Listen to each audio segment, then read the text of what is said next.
What up, guys, and welcome to the Week 15 Fantasy Flex Props Podcast presented by Prize Picks. I am your host, Chris Raybon, joined as always by my dude, Sean Koerner.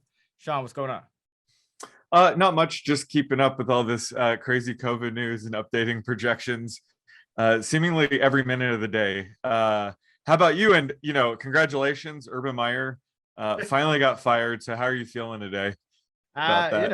I saw this coming. I can't believe it took this long. The amount of offenses are just ridiculous and just like odd and weird. So I'm not feeling great about my Texans bet now though, because I feel like the Jaguars shouldn't be waiting for more than a field goal against anyone, but they'll probably be all hyped up now to play without him. So that should be fun.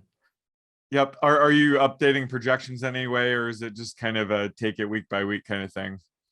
Yeah, no, I'm you talking about for the Jaguars or just like player projections. Does it have an impact to you? James Robinson, I think get more work. But let's remember, Darrell Bevell was going to take over as the interim head coach, and he's been the offensive coordinator all year, and they averaged 9 points a game over the last 7 games. So I don't know how much is going to change. I think James Robinson will be on the field more. I think, especially because Carlos Hyde is out. So that's the big thing. But it's probably about it. Yeah, probably it won't be a short-term fix, but certainly in the long term, this is good for like Trevor Lawrence. I felt bad because the first 13 and 14 weeks of his career have not been good, but at least this gives me hope that he can turn around with better coaching going forward.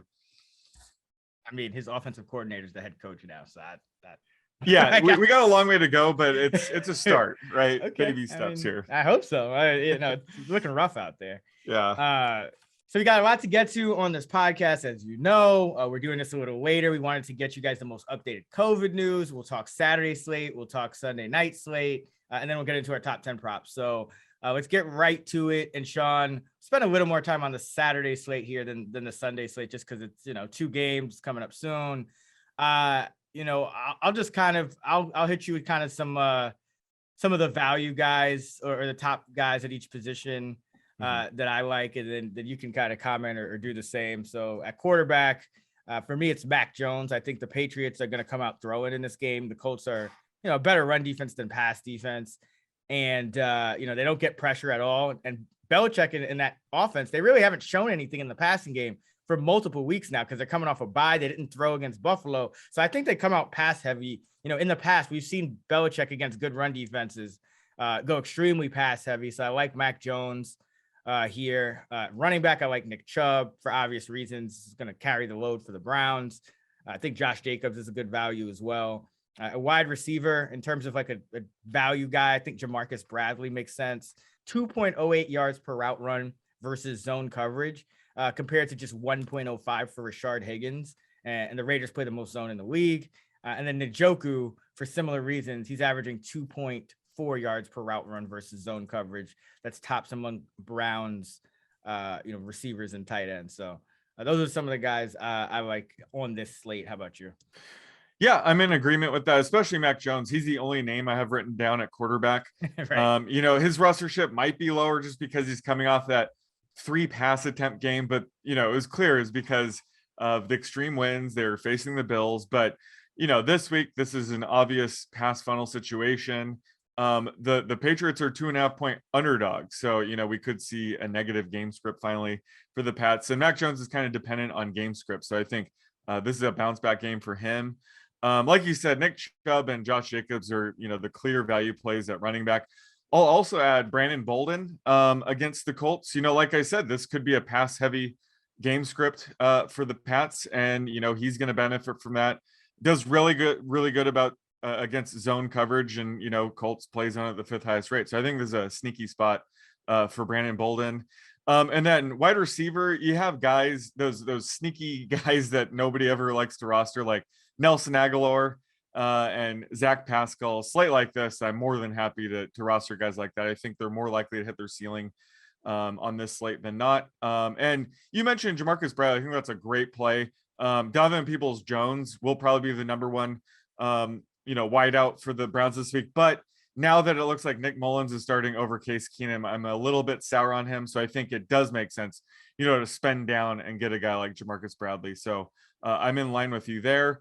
Same thing with David Njoku. Love this spot for Njoku. He should be the number 2 target in this offense. So love him. And I think Mo Alley Cox at the bare minimum price. He is the cheapest tight end on DraftKings, and rightfully so. His underlying usage has been really bad of late, but he's still a threat to score a touchdown. So on a small slate like this, I might sneak in some Mo Alley Cox lineups just for his touchdown upside.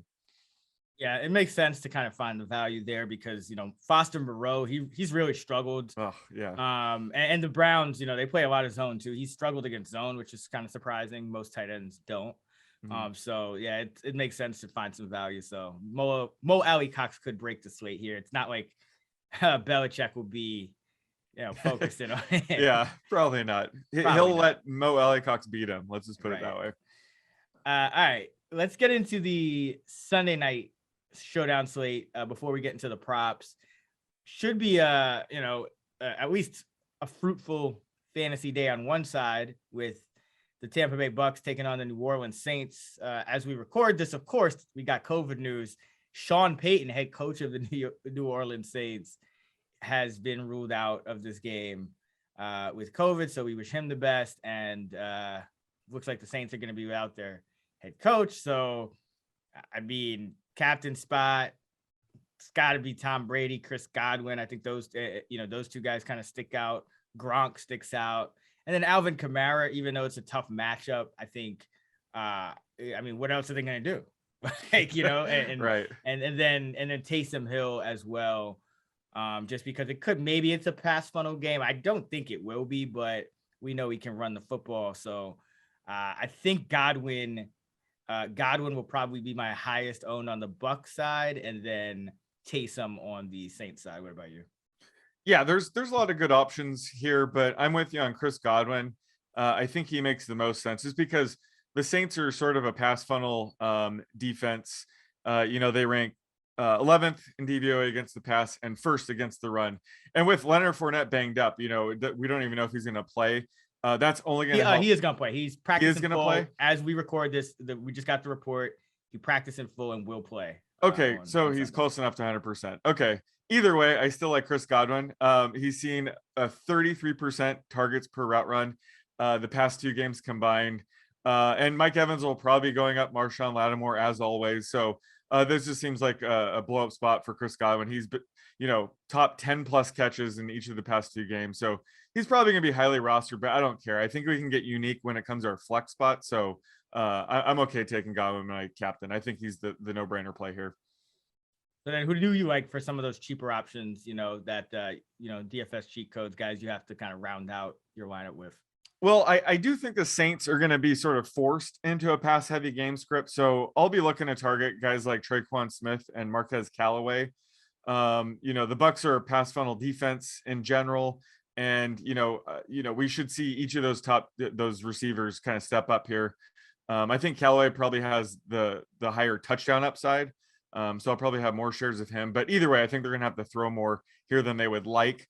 And then on the Bucs side, I'm still trying to figure out this number 3 wide receiver role for the Bucs. We were kind of on Rashad Perriman last week. His routes per dropback dipped to 36% last week. But of course, he caught that game-winning touchdown at the very end. So I think people are going to be all over him. But it was Tyler Johnson who reclaimed that number 3 wide receiver role. He ran a route on 56% of Tom Brady dropbacks. He doesn't hit too often, but I think he's going to be rostered low enough where I think he is a cheat code here. Granted that he'll, we're assuming he's going to continue seeing a route run over 50% of the time, but I think Tyler Johnson is a bit sneaky here. How about you? I like both defenses in this game. Oh, yeah. Yeah. For the Bucs, it's obvious you're going against Taysom Hill. The Saints, if they are forced to pass, they're going to be at a disadvantage. Bucs defense getting healthier as well. So they're playing well. I like that Todd Bowles likes to bring a ton of pressure, especially on early downs. Like he doesn't wait till 3rd down to bring pressure. So they'll play coverage on 3rd down, but they'll play, they'll bring pressure early downs, which is great. And I think for creating turnovers, and they're actually down to 17th in rush defense DVOA, and they're 5th against the pass. So Tampa Bay is they used to be a pass funnel. Now it's almost like they're a run funnel, but I think in this game, you're still going to have to pass because you're going to have to keep up with the Bucs offense. So I like the chaos that this can create. And then on the Saints side, they just always seem to play well against Tom Brady. He'll get his numbers. He had 375 with 4 touchdowns last time they played, but he also had 2 interceptions and a fumble lost. So, and 3 sacks taken, which tied a season high that happened 2 other times as well. He was sacked 3 times. So I think that the Saints defense here could be kind of a surprise play that maybe gets to, double digits, gets a couple turnovers. And if you stack them with Alvin Kamara, Saints have been excellent against Tom Brady in the past, and since he joined them, I believe they're 3-0 now. So obviously they're big underdogs, but that's what you're trying to do on the Showdown. So you just get like one contrarian kind of situation that goes your way. So I do like the Saints as well, stacked with them. And then one other guy I'll mention, Giovanni Bernard was lost. He's out now. So we could see Keyshawn Vaughn get a couple of snaps. And if they do struggle, if the Bucs do struggle like they have at times against the Saints, he might get those passing down snaps. Fournette, I did mention he did practice in full, so he'll obviously see a lot of work on passing downs, but he could, he's getting such a big workload that he might have to check out at times. Ronald Jones is not going to be using passing situations, so Keyshawn Vaughn may get, a few catches here and there. So he's another guy I would look out for. Yeah, I like the Vaughn call, especially, if the Bucs blow out the Saints, I think he'll get the garbage time usage. They'll obviously want to be careful of Fournette, and Ronald Jones is probably too good to be using in garbage time. So Vaughn has that sort of upside. So I do like that call. All right, let's get into our props, and we use the Prize Picks line. So let's start it off here with quarterback. What do you like for week number 15? Well, we just talked about this game for the past 10 minutes, but I got to go with the GOAT here. Over 294.5 passing yards against the Saints. I mentioned this is probably a pass funnel situation. The Saints rank 11th against the passing DVOA and 1st against the run. So we've seen at times the Bucs just kind of abandon the run from the get-go, especially against the Falcons a couple weeks ago. So they could do that here, especially early on. So I think Brady just has such a high floor right now, and I'm projecting him closer to 310. So I just, I can't pass this up. Anything really under 300 as an auto play for me with Brady right now, but especially on prime time, I think he goes off here. So love the over 294.5 passing yards. Especially on prime time. Isn't prime time when Tom Brady stinks? I thought you were correct on that, like early last year, and then he blew away that narrative completely. Like the past few primetime games, I feel like. When did he? Oh yeah, he played Giants. Who was the Pats game was kind of a wash, literally, because it was in the rain. But if you recall, he definitely blew my prop that game. Oh yeah, he's nice. Yeah, that wasn't. But that wasn't because it was late. That was because it was pouring rain. But he threw 307 against the Giants last primetime game. The Super Bowl was primetime. Did pretty good there. Yeah. I mean, I have him at 308, so I'm not just. Yeah. I think they'll come out throwing. And like every week, I feel like everyone's too low on Tom Brady. Like, yeah, it's got to be like number 1 or number 2 every week. Okay, for my quarterback prop, I'm going with Joe Burrow over 250.5 passing yards against the Denver Broncos. I really like the matchup for Burrow here. He's going against the man heaviest defense in the NFL, and the Bengals are the best passing offense when it comes to beating man coverage. They're averaging over 11 yards per target against zone coverage. So Joe Burrow has been over this number in 9 of 13 games. And, I bet against the Bengals last week with the Niners. Luckily, that ended up cashing. But Burrow played well, given, the finger. He didn't really look hampered at all. Watch him in the fourth quarter. I mean, he made some incredible throws. I don't know why they took the ball out of his hands in overtime, to be quite honest. They got way too conservative, but that's been the talk and the narrative. And even Zach Taylor kind of admitted it, like we were too conservative. We should open it up more, especially with the quarterback we have. So I think that the Bengals, not only do they have a good matchup, and they'll know they have a good matchup, obviously, if we can sit here and point it out, but I think they'll be more aggressive with the pass game and pass heavier than they have been. So he's been over this in 9 of 13 games. I think he makes it 10 of 14 this week. I have him closer to 270. Yeah, same here. I'm at 265. And if you look, he had 2 games. It was week 11 and 12 where he threw for less than 200 yards. But both those games, the Bengals won by 20 or more points. So when it comes to these passing props, game script is almost like everything. So this is a game where, the Bengals are 3-point underdogs. So I'm with you. I think it's going to be a pass-heavy game script. Certainly a good matchup for a guy like Jamar Chase. So I love, Burrow hitting his upside here. So yeah, I'm projecting about 15 yards over this prop as well. All right, where are you going for your first running back prop? I'm going with Josh Jacobs over 47.5 rushing yards against the Browns.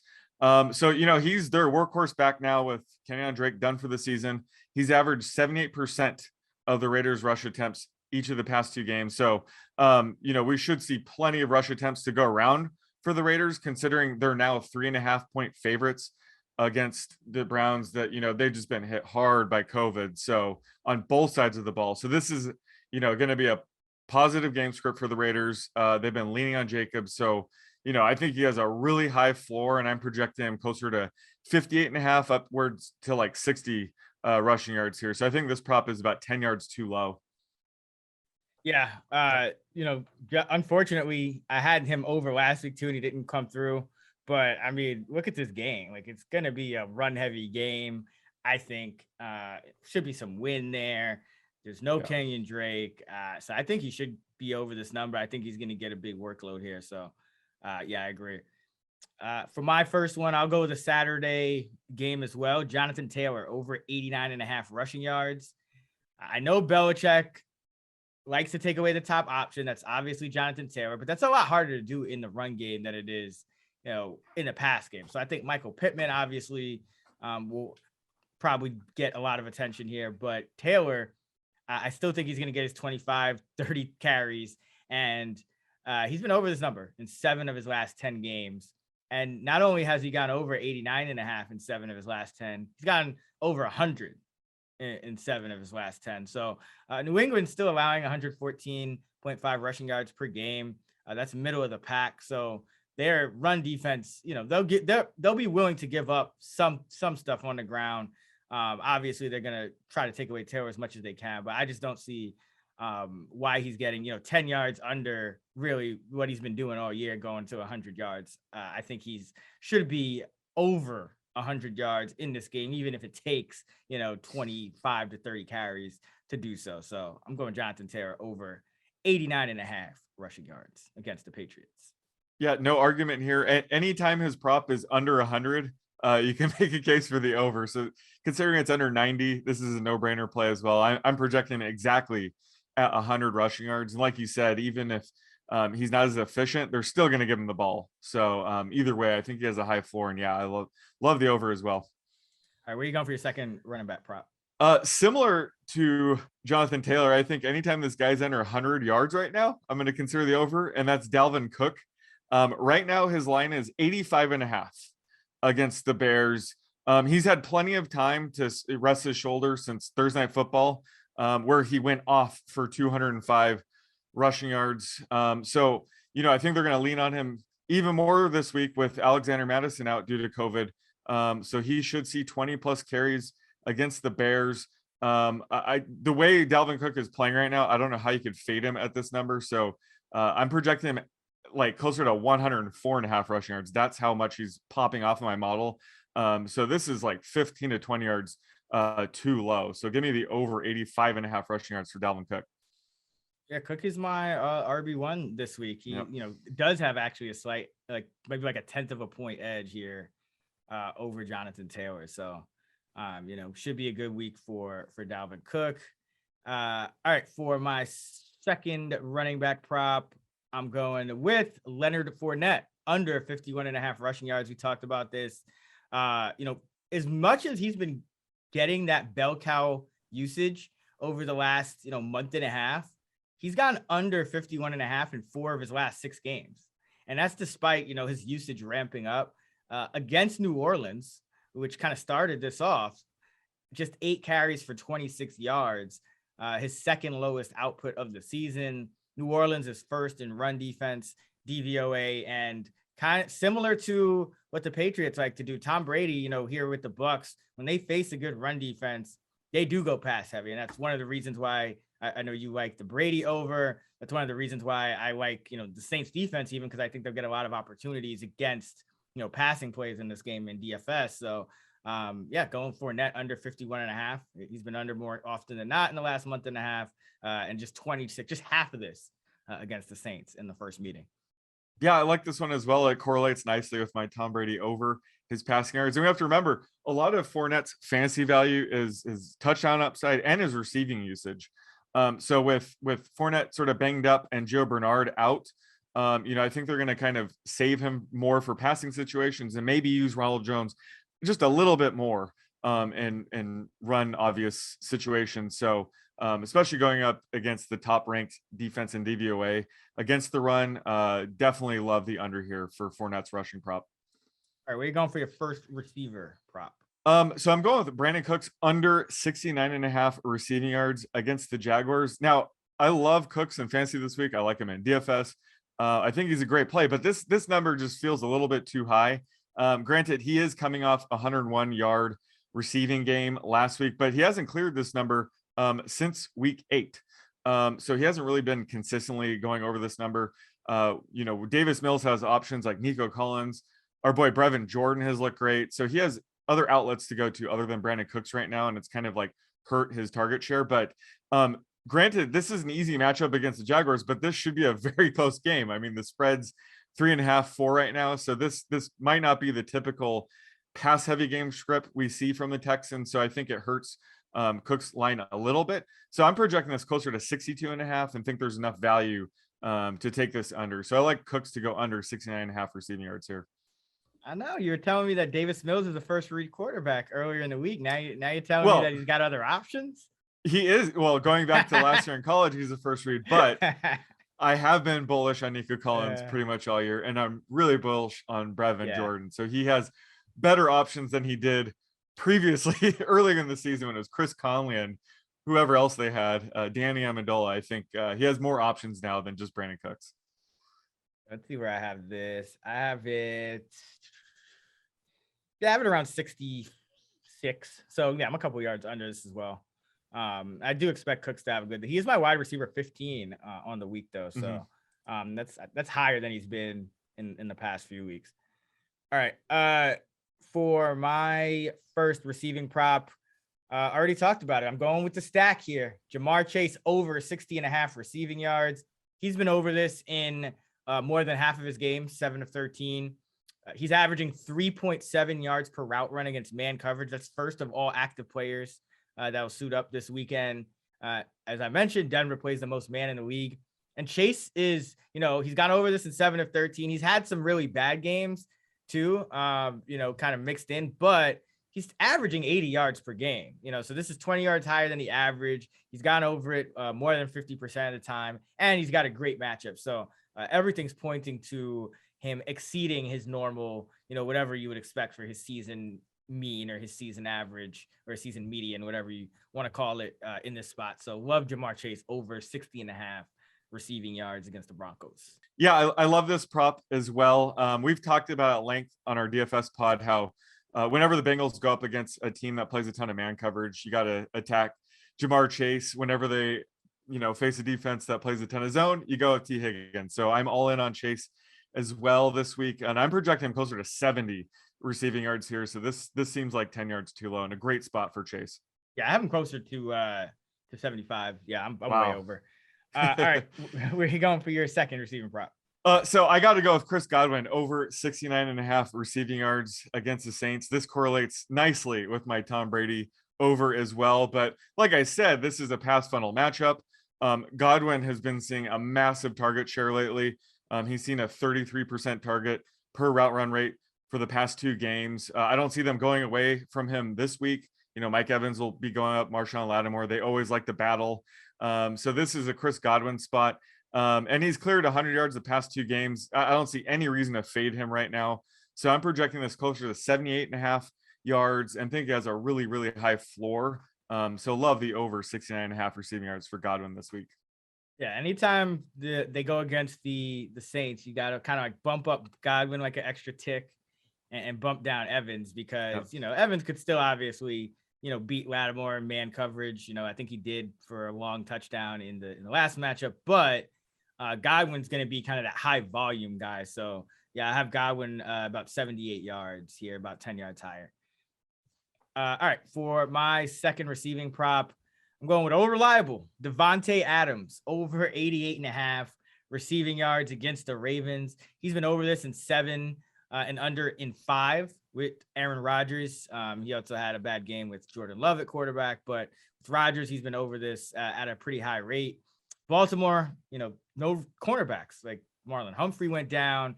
Baltimore is down to 26th in pass defense, DVOA. And they might be worse than that because, now they're dealing with, the Humphrey injury, and it's just been a struggle here. So I don't think there's going to be a lot of resistance for Davante Adams, especially because the Ravens are a run funnel defense. They are a lot better at defending the run. So I don't think the Packers are just, even if Lamar doesn't suit up, which, he didn't practice, I don't think the Packers are just going to go, super run heavy and say, oh, let's play conservative, because the Ravens are number 4 on run defense, but 26th against the pass. So there's a perfect spot for Aaron Rodgers and Davante to just play pitch and catch. So love over 88.5. For Adams, I have him over 100, as I do every year. Yeah. How could you not? So yeah, anytime his prop is below 90, I pay attention to it. And last week he went for 121 yards, dealing with an injured hamstring nonetheless. So he's just a lock as always to go over 90 yards, I think. So I'm with you here. And yeah, I'm projecting him for 101 receiving yards as always. So love the over here as well.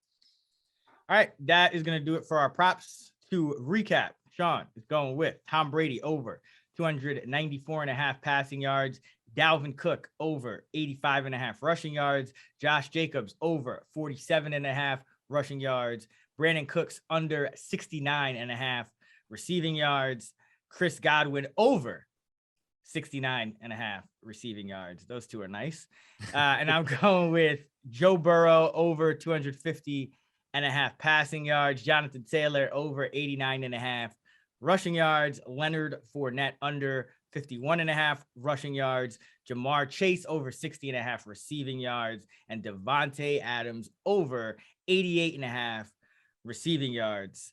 I'm on a little streak here, by the way. I think I'm 9-1 in my last 10 on this pod. So nice. Either I'm going to regress horribly or, but hopefully we keep it going.